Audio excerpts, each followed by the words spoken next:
Swayam Prabha. Digital India. Educated India.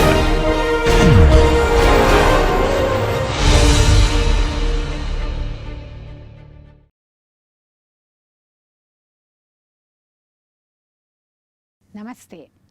முந்தைய வகுப்பில் Laplace transform of derivatives of f என்பவை என்ன என்று கண்டுபிடித்து சில உதாரணங்களின் மூலம் புரிந்து கொண்டோம். இப்பொழுது Laplace transform of integral of f of t என்பது என்ன என்பதை புரிந்து கொள்ளலாம்.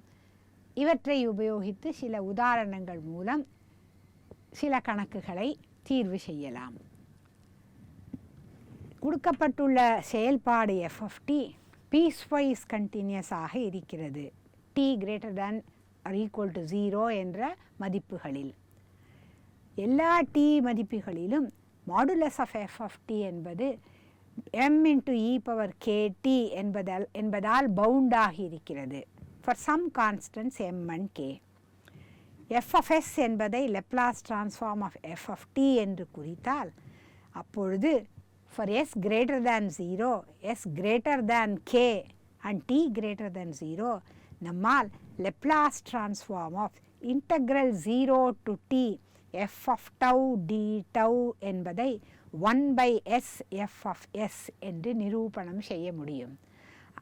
அதாவது Laplace inverse of 1 by s f of s is equal to integral 0 to t f of tau d tau என்பது ஆகும். எனவே நமக்கு integral of f of tau d tau என்பது இருந்தால் Laplace transform of integral of f என்ன என்று கண்டுபிடிக்க வேண்டும் என்றால் அதற்கு நமக்கு Laplace transform of f of t தெரிந்திருந்தால் போரும். அதுதான் f of s. அதை s ஆல் வகுத்தால் நமக்கு உடனே Laplace transform of integral of f என்ன என்று தெரிந்து விடுகிறது.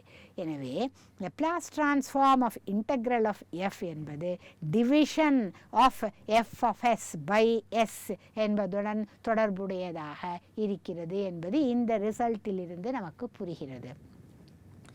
இதை இப்பொழுது நிரூபணம் செய்வோம். அதனால் g of t is equal to integral 0 to t f of tau d tau என்று எடுத்துக்கொள்ளலாம். அப்பொழுது modulus of g of t is equal to modulus of integral 0 to t f of tau d tau.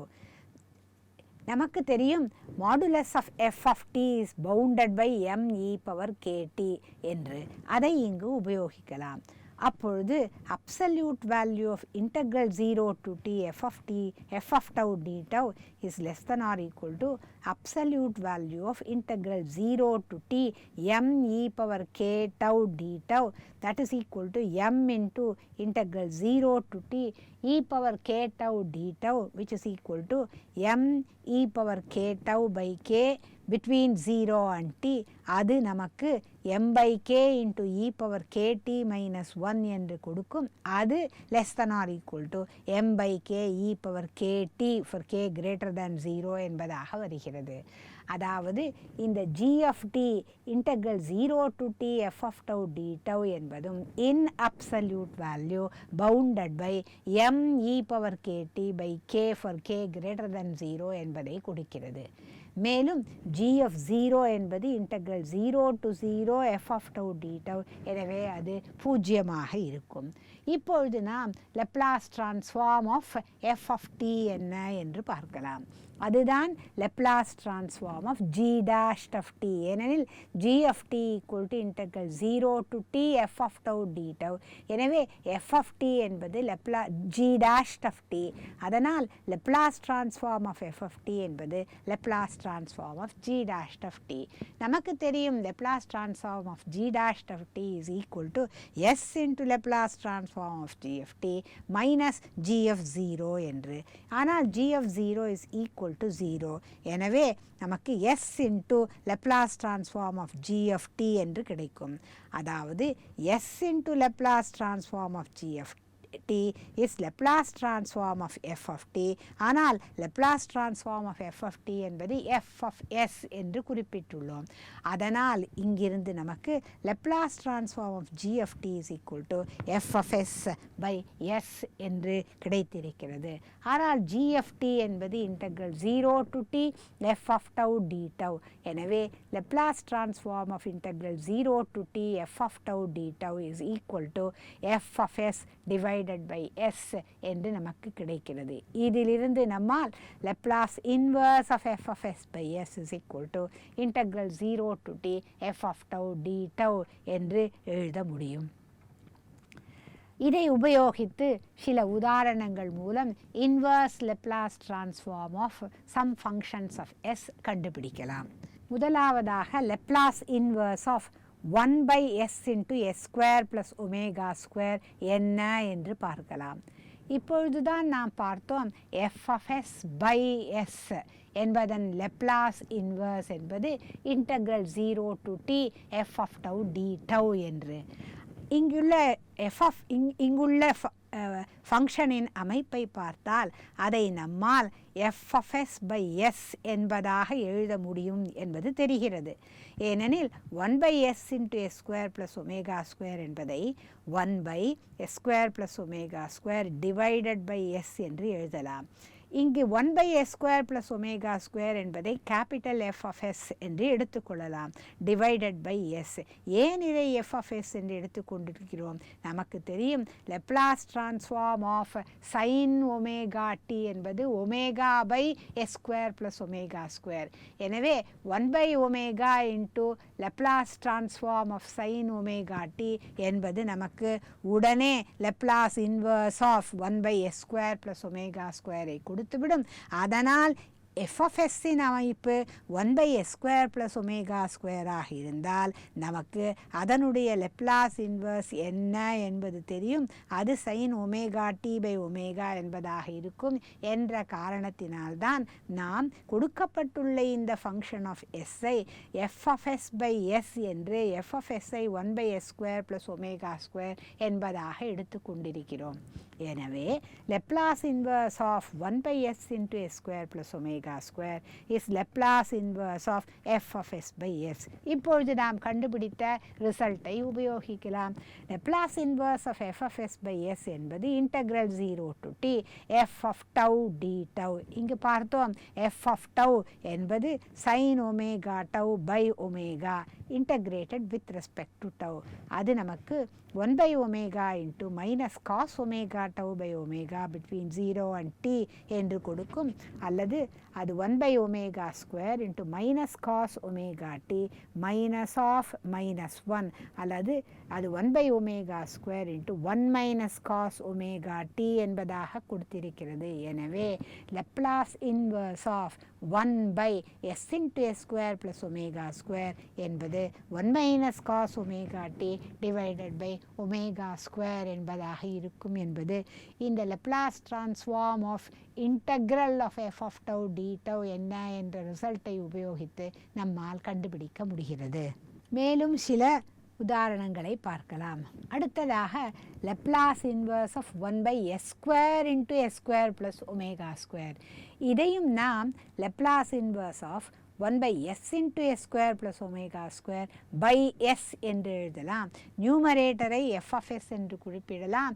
இப்பொழுதுதான் நாம் கண்டுபிடித்தோம் Laplace inverse of 1 by s into s square plus omega square என்பது 1 minus cos omega t by omega square என்று.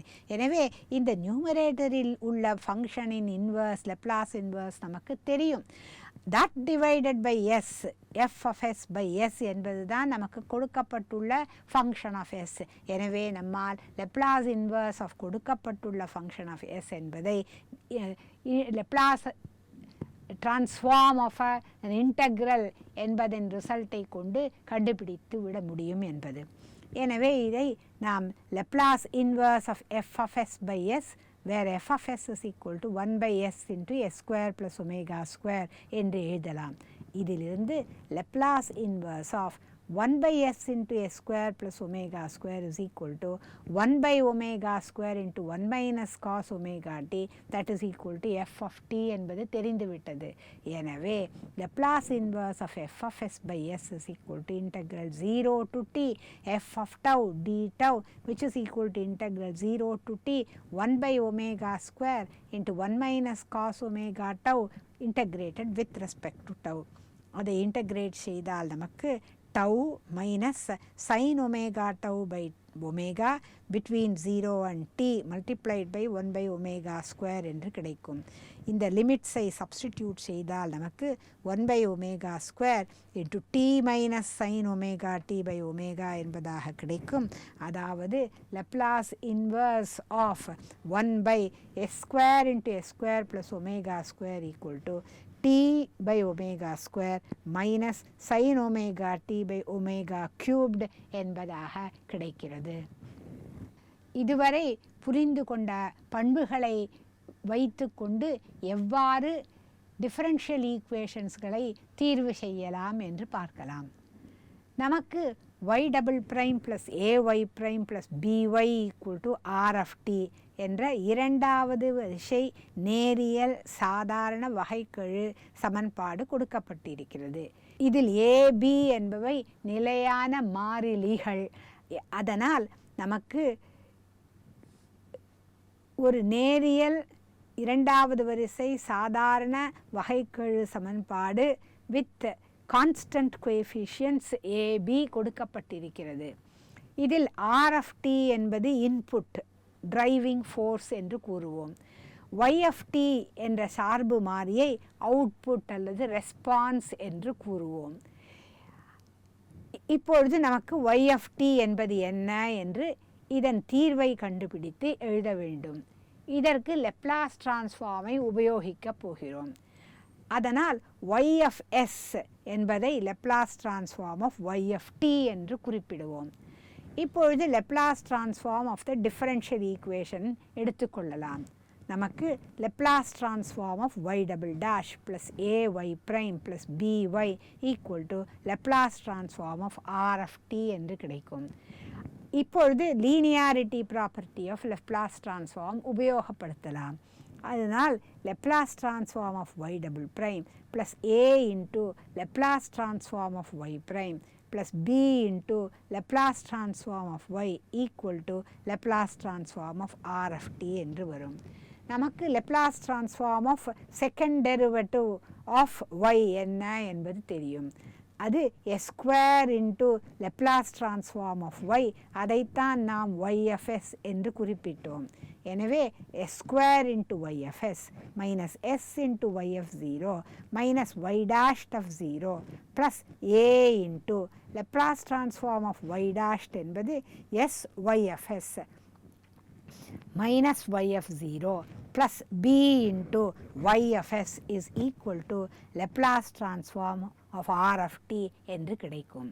அதாவது y of s என்பவற்றின் கோஎஃபிஷியண்ட்டை collect பண்ணினால் நமக்கு y of s into s square plus as plus b is equal to y of 0 into s plus a plus y dashed of 0 plus capital R of s, அது Laplace transform of R of t என்பதாக இருக்கும். எனவே இதிலிருந்து நமக்கு y of 0வின் மதிப்பு தெரியும், y dashed of 0 equal to k1 என்று அதன் மதிப்பும் தெரியும். நமக்கு ஒரு ஆரம்ப நிலை சிக்கல் கொடுக்கப்பட்டிருக்கிறது. எனவே நம்மால் y of 0 y dashed of 0 என்பதற்கும் சப்ஸ்டிடியூட் செய்ய முடியும். r of tயும் கொடுக்கப்பட்டுள்ள செயல்பாடு, அதனுடைய லெப்லாஸ் டிரான்ஸ்ஃபார்ம் என்ன என்றும் கண்டுபிடித்து கேபிட்டல் R of s என்ன என்பதை எழுதிவிட முடியும். எனவே y of s என்ன என்று இதிலிருந்து எழுதினால் நமக்கு அது s plus a by s square plus as plus b multiplied by y of 0 plus y prime of 0 by s square plus as plus b plus r of s divided by s square plus as plus b என்பதாக கிடைக்கிறது. அதனால் நமக்கு Laplace inverse of y of s which is equal to y of t is equal to y of 0 into Laplace inverse of s plus a by s square plus as plus b plus y prime of 0 into Laplace inverse of 1 by s square plus as plus b plus Laplace inverse of r of s by s square plus as plus b என்ன என்று Laplace inverse of ஒரு டேர்மையும் கண்டுபிடிக்க முடிந்து அதை substitute செய்து இந்த தொகையை கண்டுபிடித்தால் நமக்கு செயல்பாடு y of t என்ன, அதாவது ரெஸ்பான்ஸ் y of t என்ன அல்லது அவுட்புட் y of t என்ன என்பது கிடைக்கும். இதை நாம் ஒரு உதாரணத்தை எடுத்துக்கொண்டு புரிந்து கொள்ளலாம். நமக்கு y double prime minus y equal to t என்ற நேரியல் இரண்டாவது வரிசை சாதாரண வகைக்கெழு சமன்பாடு கொடுக்கப்பட்டிருக்கிறது. இது கான்ஸ்டன்ட் கோஎஃபிஷியன்ட்களை கொண்ட ஒரு வகைக்கெழு சமன்பாடு. மேலும் ஆரம்ப நிலை நிபந்தனைகள் y of 0 equal to 1, y prime of 0 equal to 1 என்றும் கொடுக்கப்பட்டிருக்கின்றன. லெப்லாஸ் டிரான்ஸ்ஃபார்ம் வழிமுறை பின்பற்றி இதன் தீர்வை கண்டுபிடிக்க வேண்டும். எனவே Laplace transform of y double dash minus y equal to Laplace transform of t. Linearity ப்ராப்பர்ட்டியை உபயோகித்து இதை நாம் Laplace transform of y double dashed minus Laplace transform of y என்று எழுதலாம். Right hand side Laplace transform of t என்று வரும், அது 1 by s square. Left hand சைடை சிம்பிளிஃபை செய்தால் அது s square into y of s minus s into y of 0 minus y prime of 0 minus y of s is equal to 1 by s square என்ற ஒரு சமன்பாட்டை கொடுக்கும். இந்த சமன்பாட்டிலிருந்து y of s என்ன என்று கண்டுபிடிக்க வேண்டும். அதனால் y of 0 y prime 0 என்பதற்கு ஆரம்ப நிலை நிபந்தனையிலிருந்து சப்ஸ்டிடியூட் செய்யலாம். அப்பொழுது நமக்கு s square minus 1 into y of s equal to 1 plus s plus 1 by s square என்று கிடைக்கிறது. எனவே y of s is equal to 1 by s square minus 1 plus s by s square minus 1 plus 1 by s square into s square minus 1 என்பதாக கிடைக்கிறது. இந்த முதல் இரண்டு டேர்மையும் நம்மால் combine செய்து s plus 1 by s square minus 1 என்று எழுத முடியும். அடுத்ததாக உள்ள டேர்மை 1 by s square into s square minus 1 என்று எழுத முடியும். இந்த s square minus 1 என்பதை s plus 1 into s minus 1 என்று எழுதி s plus 1ஐ கேன்சல் செய்தால் முதல் டேர்ம் 1 by s minus 1 என்று கொடுக்கிறது. அடுத்த உள்ள term 1 by s square into s square minus 1 என்பதாக இருக்கிறது. அதை பார்ஷியல் ஃப்ராக்ஷன் மூலம் நம்மால் 1 by s square minus 1 minus 1 by s square என்று எழுதிவிட முடியும். எனவே y of s என்பது இந்த மூன்று டேர்ம்களின் தொகையாக நமக்கு கிடைக்கிறது. எனவே y of t which is equal to Laplace inverse of y of s is equal to Laplace inverse of 1 by s minus 1 plus Laplace inverse of 1 by s square minus 1 minus 1 by s square. நமக்கு தெரியும் Laplace inverse of 1 by s minus 1 is e power t என்று. மேலும் Laplace inverse of 1 by s square minus 1 என்பது sin hyperbolic t என்றும் தெரியும். ஏனெனில் Laplace transform of sin hyperbolic at என்பது a by s square minus a square. இங்கு a இன் மதிப்பு 1ஆக இருக்கிறது. எனவே Laplace inverse of 1 by s square minus 1 என்பது sin hyperbolic t என்று வருகிறது. அடுத்ததாக நமக்கு Laplace transform of t 1 by s square என்று தெரியும். எனவே Laplace inverse of 1 by s square is equal to t என்று கிடைக்கிறது. எனவே y of t output or response is Laplace inverse of y of s, that is equal to e power t minus sin hyperbolic t minus t என்று உடனேயே இந்த ஆரம்ப நிலை நிபந்தனையின் தீர்வை நம்மால் எழுதிவிட முடிகிறது.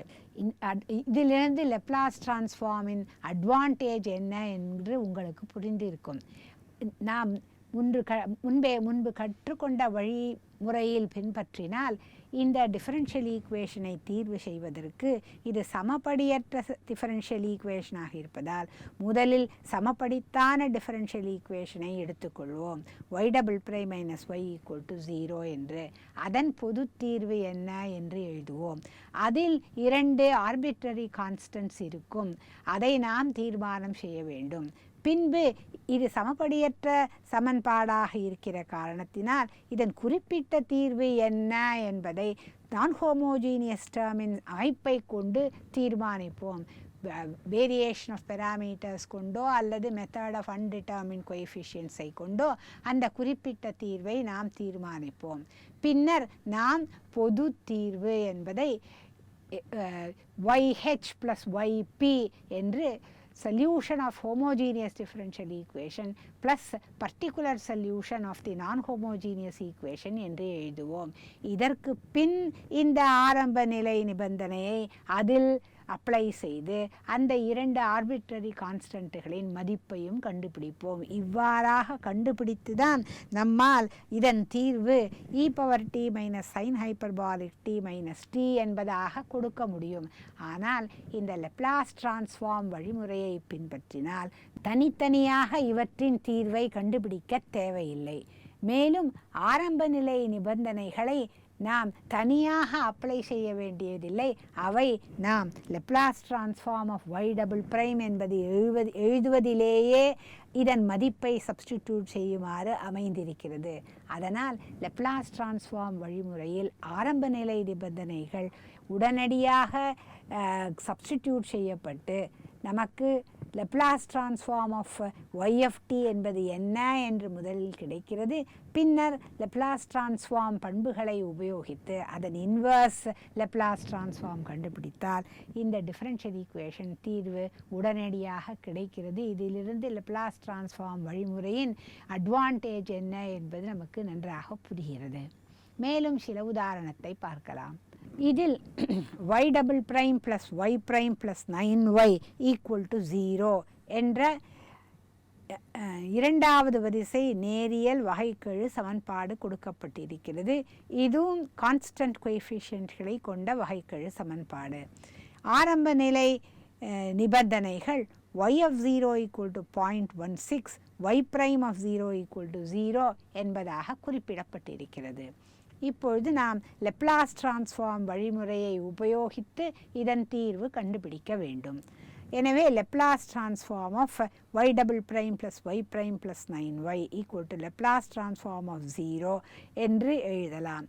இப்பொழுது லீனியாரிட்டி ப்ராப்பர்ட்டியை உபயோகித்தால் அது நமக்கு Laplace transform of y double prime plus Laplace transform of y prime plus 9 times Laplace transform of y equal to 0 என்பதாக கொடுக்கும்.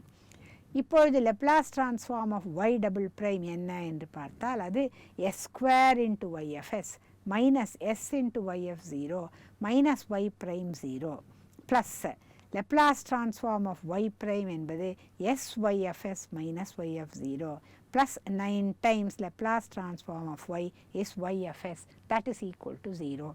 இதிலிருந்து நமக்கு s square plus s plus 9 into yfs minus y(0) into s plus 1 minus y prime of 0 equal to 0 என்று வருகிறது. y prime of 0 is equal to 0. எனவே இது பூஜ்ஜியமாகிறது. y(0) is 0.16. இதிலிருந்து நமக்கு s square plus s plus 9 yfs is equal to 0.16 into s plus 1 என்று கிடைக்கிறது. எனவே yfs is equal to 0.16 into s plus 1 by s square plus s plus 9 என்பதாக இருக்கிறது. டினாமினேட்டரை பார்த்தால் அது ஒரு குவாட்ராட்டிக் எக்ஸ்பிரஷனாக இருக்கிறது. நியூமரேட்டரில் s plus 1 என்று இருக்கிறது. எனவே இந்த குவாட்ராட்டிக் எக்ஸ்பிரஷனை நாம் s plus half the whole square என்று எழுதினால் நமக்கு s square plus 2 into half into s that is s plus half square that is 1 by 4 என்பதாகும். எனவே 9இலிருந்து 1 by 4ஐ கழிக்க வேண்டும். எனவே நமக்கு 0.16 into s plus 1 என்பதை இங்கு s plus half என்று இருப்பதால் s plus 1 என்பதை s plus half plus half என்று எழுதலாம். Denominator s plus half the whole square plus 35 by 4 என்பதாக நமக்கு கிடைக்கும். இதை சிம்பிளிஃபை செய்து எழுதினால் நமக்கு yfs என்பது 0.16 into s plus half by s plus half the whole square plus root 35 by 4 the whole square plus அடுத்ததாக half into 0.16 so 0.08 divided by s plus half the whole square plus root of 35 by 4 the whole square என்பதாக கிடைக்கும்.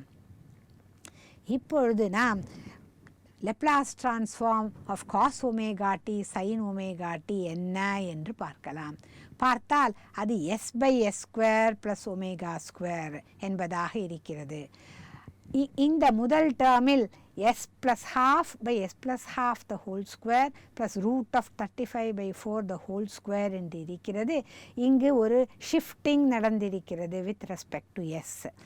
இதன் அமைப்பில்தான் நமக்கு s by s square plus omega square இருக்கிறது. அதனுடைய Laplace inverse cos omega t. எனவே நமக்கு தெரியும் ஷிஃப்டிங் ப்ராப்பர்ட்டியை உபயோகித்தால் Laplace transform of e power minus at cos omega t is equal to s plus a by s plus a the whole square plus omega square என்று இதன் அமைப்பில்தான் முதல் term இருக்கிறது. இதில் a என்பது half ஆக இருக்கிறது. ஒமேகா என்பது root 35 by 4 என்பதாக இருக்கிறது. எனவே அதை உபயோகித்தால் நம்மால் Laplace inverse of s plus half by s plus half the whole square plus root 35 by 4 the whole square என்பதை e power minus t by 2 into cos root of 35 by 2 into t என்பதாக எழுதிவிட முடியும். அதேபோல் அடுத்த டேர்மை பார்த்தால் Laplace transform of sin omega t is omega by s square plus omega square என்பதாக இருக்கிறது. எனவே ஷிஃப்டிங் ப்ராப்பர்ட்டியை உபயோகித்தால் Laplace transform of e power minus at sin omega t is omega by s plus a the whole square plus omega square என்று இருக்கும். இதன் அமைப்பில் தான் இரண்டாவது டேர்ம் இருக்கிறது. எனவே Laplace inverse of 1 by s plus half the whole square plus root 35 by 4 the whole square என்பது 1 by root of 35 by 2 into e power minus t by 2 into sin root of 35 by 2 into t என்பதாக கிடைக்கும்.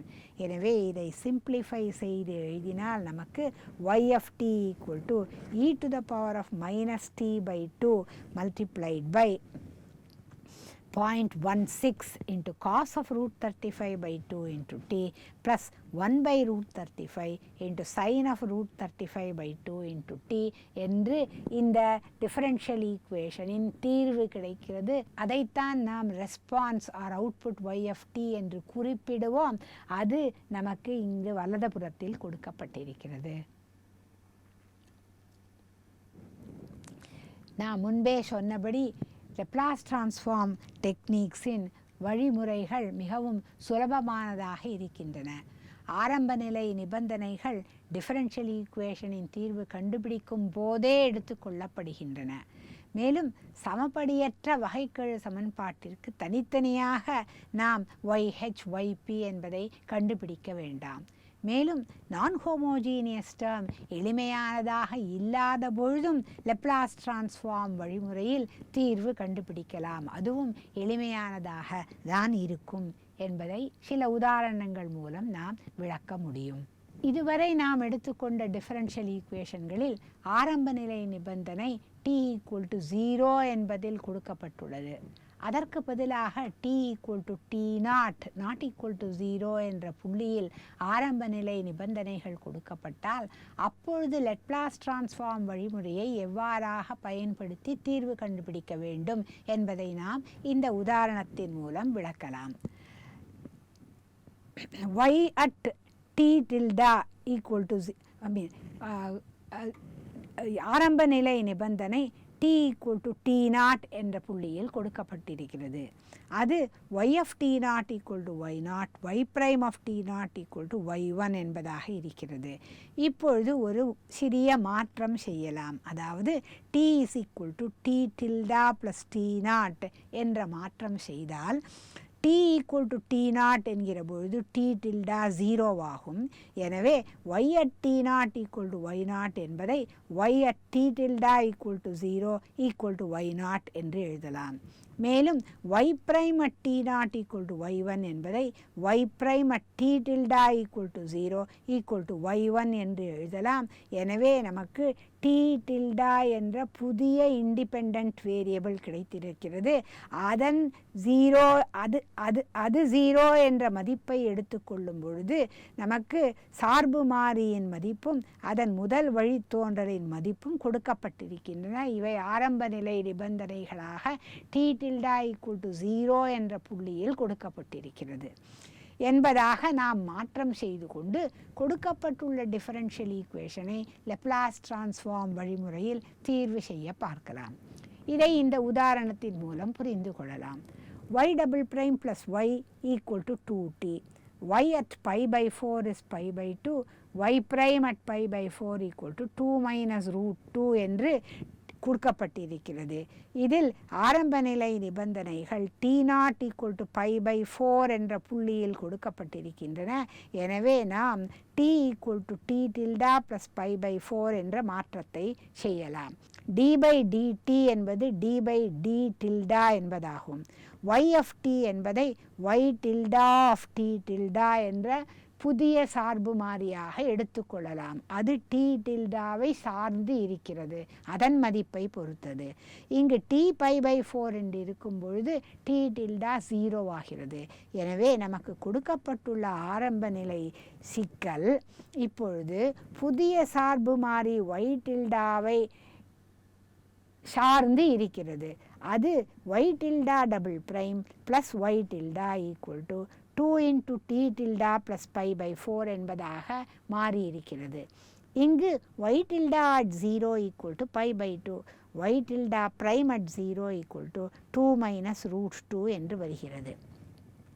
இதை நாம் Laplace transform வழிமுறையை கொண்டு தீர்வு கண்டுபிடிக்க வேண்டும். அதனால் Laplace transform of y tilda equal to capital Y tilde of S என்று குறிப்பிடலாம். எனவே இப்பொழுது Laplace transform of the differential equation எடுத்தால் நமக்கு Laplace transform of y tilde double prime plus y tilde equal to Laplace transform of 2 into t tilde plus pi by 4 என்பது கிடைக்கும். எனவே linearity property உபயோகித்து எழுதி பின்னர் Laplace transform of y tilde double prime என்பதற்கு substitute செய்தால் நமக்கு s square into y tilde of s minus s into y tilde of 0 minus y tilde prime at 0 plus y tilde of s is equal to twice Laplace transform of t tilde அது 1 by s square என்பதாகும் plus pi by 2 into Laplace transform of 1 அது 1 by s என்பதை கொடுக்கும். இதை நாம் simplify செய்து y tilde of s என்ன என்று எழுதினால் நமக்கு y tilde of s into s square plus 1 equal to 2 by s square plus pi by 2s plus s into y tilde at 0 plus y tilde prime at 0 என்று கிடைக்கும். That is equal to 2 by s square plus pi by 2s plus s into pi by 2 plus 2 minus root 2 என்பதாக இருக்கும். எனவே y tilde of s is equal to 2 by s square into s square plus 1 plus pi by 2s into s square plus 1 plus pi by 2 into s by s square plus 1 plus 2 minus root 2 by s square plus 1 என்பதாக கிடைக்கும். இப்பொழுது Laplace inverse of y tilde of s கண்டுபிடித்தால் அது y tilde of t tilde வாக வரும். அதுதான் y of t என்பதாக நமக்கு கிடைக்கிறது. அதனால் y of t is equal to 2 into Laplace inverse of 1 by s square into s square plus 1 plus pi by 2 into Laplace inverse of 1 by s into s square plus 1 plus pi by 2 into Laplace inverse of s by s square plus 1. இது நமக்கு தெரியும். Cos t tilde என்று, அதனால் அதை உடனேயே எழுதிவிடலாம். Plus 2 minus root 2 into Laplace inverse of s square plus 1, அதுவும் நமக்கு தெரியும் சைன் டில்டா என்று. எனவே 2 minus 2 tilde into sine tilde என்று இந்த டேர்மையும் எழுதிவிடலாம். இப்பொழுது நாம் லெப்லாஸ் இன்வர்ஸ் ஆஃப் முதல் 2 டேர்ம்கள் என்ன என்று பார்க்க வேண்டும். அதையும் நாம் முன்னே தீர்வு செய்த சில கணக்குகளில் கண்டுபிடித்து எழுதியிருக்கிறோம். அவற்றை உபயோகித்து இந்த Laplace inverse of 1/s square into s square plus 1 என்ன, Laplace inverse of 1/s into s square plus 1 என்ன என்பதை எழுதலாம். நாம் பார்த்த கணக்கில் Laplace inverse of 1/s into s square plus omega square equal to 1 minus cos omega t by omega square என்று காண்பித்தோம். இப்பொழுது அதை உபயோகித்து இந்த இரண்டாவது டேர்மை நம்மால் π/2 into Laplace inverse of 1/s into s square plus 1 is equal to 1 minus cos t tilde divided by 1 square என்பதாக எழுதலாம். அதேபோல் முன்பே நான் காண்பித்தோம் Laplace inverse of 1/s square into s square plus omega square is t by omega square minus sine omega t by omega cubed என்பதாக. எனவே இதை உபயோகித்தால் இந்த முதல் டேர்மை நாம் 2 இன்ட்டு டி டில்டா, இங்கு ஒமேகா என்பது 1, அதனால் முதல் term 2 into t tilde minus sine t tilde என்பதாக கிடைக்கும். இதை நாம் விரிவுபடுத்தி சிம்பிளிஃபை செய்தால் நமக்கு 2t tilde plus π/2 minus root 2 into sine t tilde என்று கிடைக்கும். ஆனால் டி டில்டா என்பது t மைனஸ் π/4. நமக்கு டீயை சார்ந்த சார்பு மாறி என்ன என்பதாக இங்கு எழுத வேண்டும். அதனால் டி டில்டாவிற்கு t மைனஸ் π/4 என்று சப்ஸ்டிடியூட் செய்யலாம். அப்பொழுது 2 into t minus π/4 plus π/2 minus root 2 into sine of t minus π/4 என்பதாக கிடைக்கும். அது 2t minus π/2 plus π/2 minus root 2 into sine t cos π/4 minus cos t sine π/4 என்பதாக கிடைக்கும். காஸ் π/4 சைன் π/4 என்பவற்றிற்கு 1/√2 என்று சப்ஸ்டிடியூட் செய்து சிம்பிளிஃபை செய்தால் நமக்கு y of t என்பது 2t minus sine T plus cos T என்பதாக ரெஸ்பான்ஸ் அல்லது சார்பு மாறி அல்லது அவுட்புட் நமக்கு கிடைக்கிறது. அதனால் t equal to t0 naught equal to 0 என்ற புள்ளியிலும் ஆரம்ப நிலை நிபந்தனை கொடுக்கப்பட்டால் நாம் அதை மாற்றத்தை கொண்டு t டில்டா ஈக்குவல் டு 0 என்பதில் ஆரம்ப நிலை நிபந்தனையாக கொடுக்கப்பட்டுள்ளதாக மாற்றிக்கொண்டு பின்னர் டிஃபரன்ஷியல் ஈக்குவேஷனை லெப்லாஸ் டிரான்ஸ்ஃபார்ம் முறைகளை உபயோகித்து தீர்வு செய்யலாம் என்பது இந்த உதாரணத்திலிருந்து நமக்கு விளங்குகிறது. கீழே சில கணக்குகள் உங்கள் பயிற்சிக்காக கொடுக்கப்பட்டிருக்கின்றன. நாம் இதுவரை பார்த்து புரிந்து கொண்ட ப்ராப்பர்ட்டி அண்ட் மெத்தட்ஸை பொறுத்து இந்த கணக்குகள் அமைந்திருக்கின்றன. அவற்றை உபயோகித்து நன்கு புரிந்து கொண்டு இவற்றை சால்வ் செய்து பாருங்கள். இத்துடன் இந்த வகுப்பை முடித்து கொள்ளலாம்.